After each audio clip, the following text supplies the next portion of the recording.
This is Secret Quest, discovery of the order of the quest. This is the second podcast about the articles that were written for Atlantis Rising. The first one was published in 2006. This one was published, the second one that we're covering today is published in 2007. And it has the title San Francisco and Philadelphia, the Masonic Connection. So this was jumping off the continuation of the previous article, which spoke about the San Francisco Pyramid Saga. That was the title of it. So in this second article, we trace some of the origins of San Francisco back to particular people from the city of Philadelphia. So basically, this article was an article that highlights the presence of individuals from Philadelphia who had a hand in settling San Francisco. At the beginning of the article, we discuss Revolutionary War figure Francis Hopkinson. So Hopkinson, quite a prominent person in the Revolution, although, of course, overlooked throughout many of the histories that we have of the Revolution. So in the article, I mention his artistic skills and his designing skills for the American flag, and also in elements that became part of the Great Seal of the United States. So that subject comes up a little bit later in the article, and of course figures in some of the theories that I have regarding San Francisco street alignment. But in this article, one of the reasons we mention Hopkinson is that my research uncovered that in the next generation of Hopkinson, so in the early 1800s, the family of the Hopkinsons had as an architect this person named G.P. Cummings, full name Gordon Parker Cummings, and he had worked with the Hopkinson family and designed one of the houses of one of the grandchildren of Francis Hopkinson in the 1830s, and he also designed several important buildings in San Francisco, including the Masonic temple for the Prince Hall Masons, who were an important freemasonic group in that they were mainly consisted of black personnel, African American personnel, originally from the Boston area, but by the 1800s they had a presence in Philadelphia as well, and Parker Cummings designed the Masonic temple for them. He eventually, this Gordon Parker Cummings, he's the central person in this article from that point on. In the early 1850s, he goes to San Francisco, and then I mention other people who seem to have had a connection to Philadelphia, namely the persons of George Hyde and Jasper O'Farrell. And I theorize that Cummings and these other individuals were bringing this agenda with them when they came to San Francisco. So what the agenda was, it consisted of some of the streets being named from Philadelphia streets, but also I think in the greater picture was doing the city planning project to incorporate elements that would evoke the Great Seal reverse. So anyway, there's at least 3 streets that we know of that have the same names in Philadelphia and San Francisco: Market, Sampson, and Filbert, although Sampson is spelled slightly different. Sampson is an important one. I don't have it in this article, but Sampson, the name Sampson comes from a Quaker financier who existed in the early 1700s. So to use that name in San Francisco, and if you know anything about San Francisco these days, one of the main things about Sampson is that it's in the heart of the financial district of San Francisco and was formerly the site of the Bank of California. So possible Philadelphia agenda in mentioning in this article is basically sought to incorporate city planning designs that would evoke the reverse of the Great Seal of the United States, like I just mentioned. Something to keep in mind was that knowledge of this design was not known to the general public yet. So even though we've already had a seal and a reverse of the Great Seal made in the 1780s, most people in the United States probably didn't know what the seal looked like. If they did, they were probably highly educated and or in circles that where this might be discussed.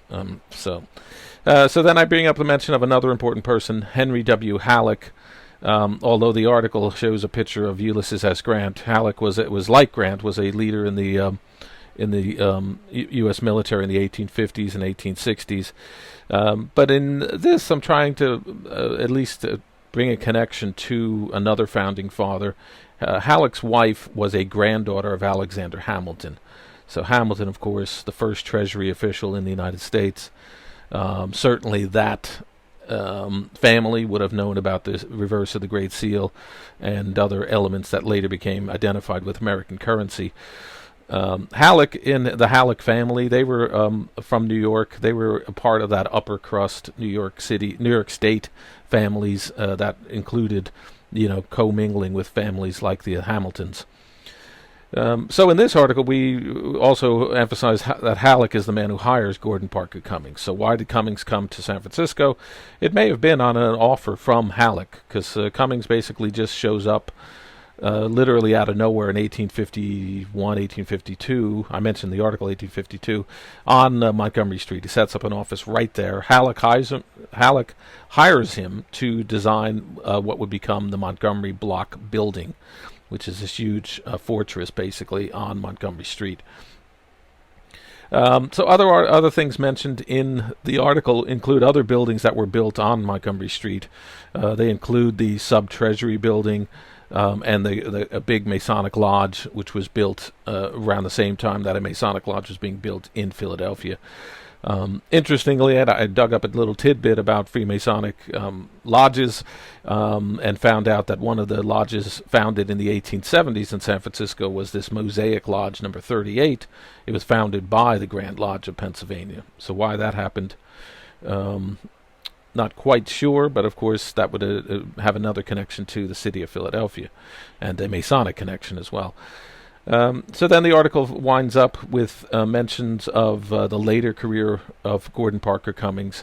He later designs the state capitol in Sacramento, and he designs the Centennial Building at the 1876 exhibition in San Francisco. And then at the end, I mentioned his death. He leaves a walking stick to one of his partners, a bronze-headed walking stick that he had with him since his days in Sacramento. He dies in Philadelphia in 1889, but there is really literally nothing.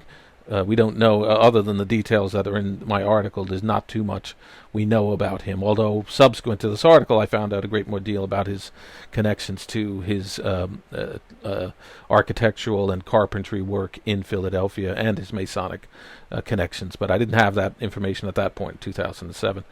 So one of the things I did know about 2007 was that he had a connection to this painter, Emmanuel Lutze.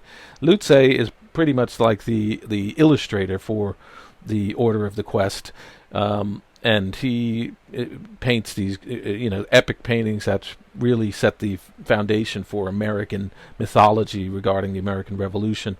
And in the Atlantis Rising article, Doug Kenyon, the editor, had found this painting of one of the paintings he did called Way of the Empire Going Westward. So it's quite interesting that Lutze also painted this painting of people arriving on the outskirts of San Francisco. And here is my article, about this guy who is literally a part of the founding of San Francisco. And he has a painting done by him by Emmanuel Lutze. So we've never found the portrait of Gordon Parker Cummings. He also gave that away at his death, because his will has been found, and he gave away that walking stick, and he gave away the portrait of himself. Other than that, we don't know too much about him. We don't even know what he looks like because we haven't seen that painting. It would be great if we could eventually do it, but that's the way it was. So the importance of this article is that there's a lot of information. It's a short article, really, but there's a lot of information, like the previous one. So I didn't realize how much information I had in here. Some of the information is not quite as important as I thought it was at that time, but that's okay for both of these articles. But that's how the research stood. So 2006, 2007, I made a small name for myself in the getting these published in Atlantis Rising magazine, which is a nationwide magazine, and has similar alternative history in it. So there was some feedback to this, like I mentioned in the other podcast, Scott Onstad, and his research, which he uses the banner "Secrets in Plain Sight," touched on some of the information that I uncovered, but I didn't realize what I was onto. So basically, at this point, I was basically establishing the fact that there is this city planning street alignment that evokes images of the Great Seal Reverse. So my reason for this second article was trying to find out, who was involved in San Francisco and why could you make some connections to these people in the theory that this street alignment does represent that. And I think this information in the second article kind of bears out that you can. There's nothing you can say with certainty regarding a lot of history, certainly when you're coming up with a theory. And certainly at this point, I didn't have any idea that I was actually uncovering possibly a secret society known as the Order of the Quest, but that's precisely what I think was happening. So Gordon Parker Cummings, I think, was a messenger for not only the Freemasons, but this other secret society, or remnants of that secret society, which Manly P. Hall called the Order of the Quest. So they're good articles. They do hold up 13 years later or 14 years later. So if you get a chance, click on, and I'll put these up so people can download them and then if you also want to buy the issues that they're in, you can get them from the Atlantis Rising website. So that's the gist of it. So as of 2007, I had established that there were these kind of odd characters involved in the early days of San Francisco, and they had these connections to at least the symbology of the United States, and making an argument that if you were looking for people who could have done this, I had found some of them at least, and their connections to certain elements of Americana and patriotism in both of these cities, San Francisco and Philadelphia. So that's it for this Order of the Quest. We'll join you again with another edition soon.